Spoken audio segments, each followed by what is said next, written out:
আপনি অবশ্যই গতকালকে ভারতের রাজধানী নয়াদিল্লিতে ইন্ডিয়ান ইন্ডিয়ার ফরেন করেসপন্ডেন্স ক্লাবে যে শেখ হাসিনা একটা অডিও রেকর্ড দিল, সেখানে আপনি দেখছেন যে শেখ হাসিনা আহ্বান জানাচ্ছেন যে মুক্তিযুদ্ধের পক্ষে শক্তিকে এক হওয়ার জন্য। অনেকেই ইন্ডিকেট করতেছেন, মনে হয় বিএনপি কে বোঝাচ্ছেন মুক্তিযুদ্ধের পক্ষে শক্তিকে এক হওয়ার জন্য। এবং আপনি সাম্প্রতিক সময় তারেক রহমানের যে নির্বাচনী প্রচারণা দেখছি, জামাতকে কঠিন ভাবে আক্রমণ করতেছে, জামাতের কারণে ভূমিকম্প হচ্ছে, জামাতকে মানুষ ৭১ সালে দেখেছে। আপনার কাছে কি মনে হয় যে ভবিষ্যতে আসলে সেই ৯০ সালের মতো আবার আওয়ামী লীগ বিএনপি জোট হতে পারে? হ্যাঁ, না এই আমাদের একটা ভালো পয়েন্ট বা কোশ্চেন করছেন। এই ক্ষেত্রে এই মুহূর্তে হয়তো হবে না, that is too far to dream. But আমি যেটা জামাতেরও দু একজন নেতার সাথে কথা হলে বলেছি যে আর যাই করেন যে এই আতাত বা এই ধরনের সম্পর্ক 96 আমরা দেখছি, জামাত করেছে আওয়ামী লীগের সাথে, এর আগে জামাত বিএনপি। তো এই মাঝখানে যাতে আমাদের এই ফেসিজম বা স্বৈরাচারী বা পতিত সরকারের সুযোগ যাতে না পায়, আপনারা আর যাই করেন দেশটাকে আগামী 5 বছর যেই আসুক সুন্দরভাবে দেশটা যাতে চালাতে পারে। তবে এই ধরনের কোনো সুযোগ নাই আওয়ামী লীগের বা রিফাইন আওয়ামী লীগ অনেকভাবেই চেষ্টা করছে আসার জন্য, মানে এই ইলেকশন অন্তত না হেমায়েত ভাই, পরবর্তীতে কি হবে এটা নিয়ে আমিও একটু শঙ্কা। ধরেন জামাত আসলো ক্ষমতায়, হ্যাঁ, বা জামাত একা তো আসতে পারবে না, মানে 10 দলীয় জোট যেটা আসলো, এখানে এলডিপি আছে, এনসিপি আছে। তো যদি আসে, বিএনপি যদি হারে, বিএনপি যদি বিরোধী দলের বিএনপি তখন এই সুযোগ নিতে পারে। কারণ বিএনপির জন্য এটা একটা ইনসাল্ট, বড় লার্জেস্ট ডেমোক্রেটিক পার্টি হয়েও যদি ক্ষমতা না পায়, 17 বছর আক্ষেপ ওদেরও থাকবে। এবং সেই ক্ষেত্রে কতটুকু ধৈর্যের পরিচয় দেয়, নাকি আন্দোলনে যায়, নাকি আবার আওয়ামী লীগের সাথে তলে তলে হাত মিলায়, সেটা আছে। তো জামাত ইসলামী মনে হয় সেম ডাউটটা আপনি জামাতেও করতে পারেন, যেহেতু তার অতীত অভিজ্ঞতা আছে, 96-এ ওরা করেছে, বা 90-এর মতো, হ্যাঁ, ওইভাবে যদি এরা ইয়েতে যায়। এটা করা খুবই বোকামি হবে, কারণ 17 বছরের শিক্ষাটা কিন্তু দুই দলই পেয়েছে, সবচেয়ে বেশি নির্যাতিত এবং নিপীড়িত ওরাই হয়েছে। এবং they must learn their lesson, যে আওয়ামী লীগ কি জিনিস এটা কিন্তু আমরা বাইরে থাকি, আমরাও বুঝি, আমরা তো রাজনীতির সম্পর্ক না, কিন্তু একটা পার্টির নেতৃত্ব দেখলে বোঝা যায় যে দলটা কি। আপনাদের আওয়ামী লীগ যে একটা দলই অনেকে স্বীকার করে না। It was not a party, it was just a network, যেটাকে বলতো অলিগার্ক বলতো। শেখ হাসিনা দেশ চালাইছে দল দিয়ে না, শেখ হাসিনা দেশ চালাইছে 2-4-10 জন তার মতো করে, যারা ওই ধরনের হিংস্র বা মানে কি বলবো ব্রুটাল, তারাই পারবে। কারণ আপনি আয়নাঘর রেখে বন্দি বা ওই যে কি গুম করে খুন করে ডিজিএফআই দিয়ে পিছে লাগিয়ে, হ্যাঁ, এইভাবে দেশ কেউ চালায় না। এটা আপনার সিরিয়ারও হার মানাইছে, আসাদও এরকম করতো না। হ্যাঁ, মানে উনার সাথে তুলনা করা হয় এখন আপনার এই যে হিটলারের।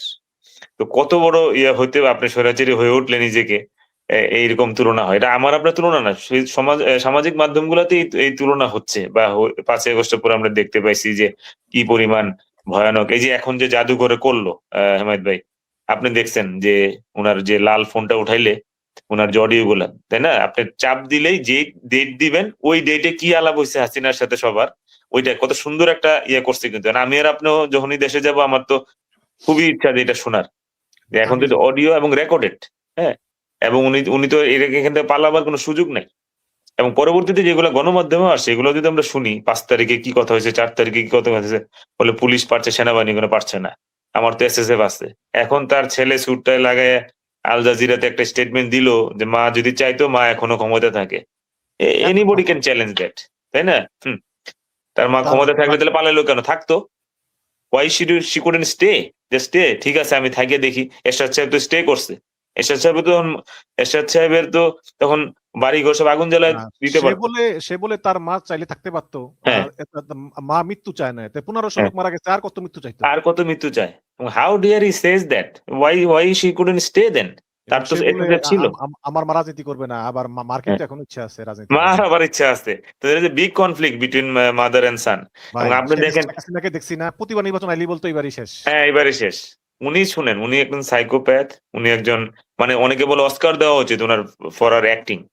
মানে এখনই মায়া কান্না, এখনই চোখে কান্না, যে আবার বলতে অনেক ক্রোকোডাইল টিয়ার্স, মানে চোখে কুমিরের চোখে পানি আসে না, উনার কান্না কিন্তু পানি দেখবেন না হেমায়েত ভাই, চোখে কিন্তু পানি নেই। উনার ভয়েসটাই একটা অ্যাক্টিং।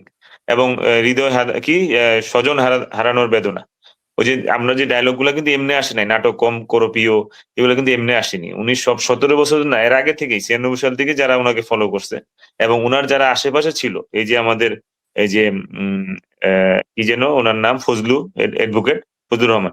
তো উনি তো বলেছে। উনি তো একদম সাথে, সাথে ছিল।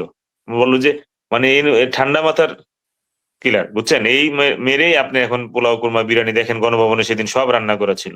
মানে আমরা কি ইমাজিনও করতে পারেন as a Muslim, as a মুসলমান যে এই জিনিসগুলা মানে ক্ষমতা আপনার ঠিক আছে, লোভ আছে গদির, হ্যাঁ, আপনি একটু দুর্নীতি পরায়ণ ঠিক আছে। কিন্তু এইভাবে মানে আয়নাঘর করে মানে এইভাবে একটা পুরা অলিগার্ক তৈরি করে, যেটা এখন মোদি আপনি দেখবেন একদিন না একদিন ক্ষমতা চিরস্থায়ী কারো না। মোদিরও একদিন কলাপস হবে এবং গত নির্বাচনেই কিন্তু কেন্দ্রীয় নির্বাচনে মোদি আপনার মেজরিটি পায় নাই। 230-43 তারপরে ওই কোয়ালিশন করলো।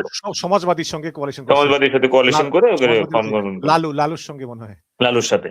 তো এরপরে ওরা কিন্তু বলছিল যে মেজরিটির অনেক বেশি পাবে। 400 সিট পাবে এরকম। কিন্তু পায়নি। তো একদিন যদি মোদি কোলাপস করে দেখবেন যে ও কিভাবে আদানি, আম্বানির মাধ্যমে সারা ইন্ডিয়াকে শুষে খাইছে এবং আজকে মোদির যে অর্থনীতি থার্ড লার্জেস্ট যেটাই বলুক, রুপির যে অবমূল্যায়ন, তারপরে ডিসপ্যারিটি এত বেড়েছে বৈষম্য। আপনি মুম্বাইতে আপনি যদি যান, 10% লোকের ঘর আছে। Can you believe that? 10 থেকে 20% বাকি সব স্লামস, বস্তি। আপনি আপনি খোঁজ নিয়ে দেখেন বা আমার তো কলিগ-টলিগ অনেক আছে বলে যে এই অবস্থার মধ্যে আমরা আছি। আমি কিন্তু তোমরা কোথায় থাকো তাহলে মুম্বাইতে? তাহলে আমরা অনেক দূরে থাকি সিটি থেকে। কেন? Cause we can't afford that. মানে ২ ঘন্টা দূরে। ধরেন ঢাকার আ মতিঝিল থেকে সে থাকে উত্তরায় বা আরো দূরে, হ্যাঁ? টঙ্গী থাকে সে। তো তারা এরকম মেজরিটি। আমি বললাম, "তুমি তো ভালো জব করো আইটিতে।" বলল, "no, this is not even this is for the rich people, cricketers, সিনেমার বলিউড এবং এই শিল্পপতিরা।" হ্যাঁ? তাই আমি বললাম, "এই যে শুনি মুম্বাই এত সুন্দর এই সেই।"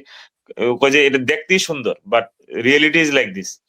তো এইজন্য ভারত কিন্তু একটা মানে খুবই ইয়ের দিকে যাচ্ছে। আপনার অর্থনৈতিক বৈষম্য প্লাস ধর্মীয় যে আপনি বললেন পিটে মারা বা আমরা যেটা নিউজে দেখি। ৩,০০০ রেপ আমারে বলতেছে এই যে নিউজে, এই ইয়েতে, এ ওদের নিউজে ৩,০০০ রেপ প্রতিদিন গড়ে হচ্ছে।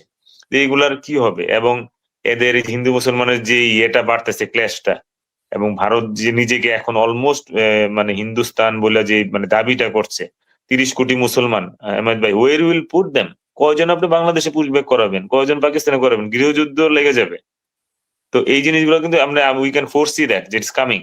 কিন্তু ওইদিকে তো মোদির বা ও পৃথিবীর কারো নজির নাই। যেহেতু ভারত নিজের দাদাগিরি মনে করে এবং হাইড করে। গদি মিডিয়া সবকিছু হাইড করছে রাশিয়ার পুতিনের মতো। এভরিথিং ইস হিডেন।